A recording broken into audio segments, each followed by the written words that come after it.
আমরা নিয়ত এভাবেই করব।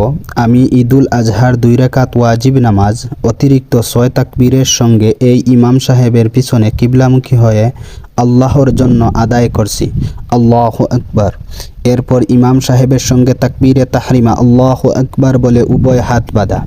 তাকবীরে তাহরিমার পর সানা পড়া, সুবহানাকা আল্লাহুম্মা ওয়া বিহামদিকা ওয়া তাবারাকা ইসমুকা ওয়া তাআলা জাদ্দুকা ওয়া লা ইলাহা গায়রুক। এরপর অতিরিক্ত 3 তাকবীর দেয়া। প্রথম ও দ্বিতীয় তাকবীরে উভয় হাত উঠিয়ে তা ছেড়ে দেয়া। তৃতীয় তাকবীর দিয়ে উভয় হাত তাকবীরে তাহরিমার মতো বেঁধে নেয়া। আউযুবিল্লাহ বিসমিল্লাহ পড়া, সূরা ফাতিহা পড়া, সূরা মিলানো।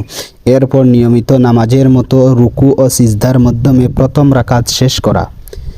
এরপর দ্বিতীয় রাকাতে বিসমিল্লাহ পড়া, সূরা ফাতিহা পড়া, সূরা মিলানো। সূরা মিলানোর পর অতিরিক্ত 3 তাকবীর দেয়া। প্রথম ও দ্বিতীয় তাকবীরে উভয় হাত উঠিয়ে তা ছেড়ে দেয়া।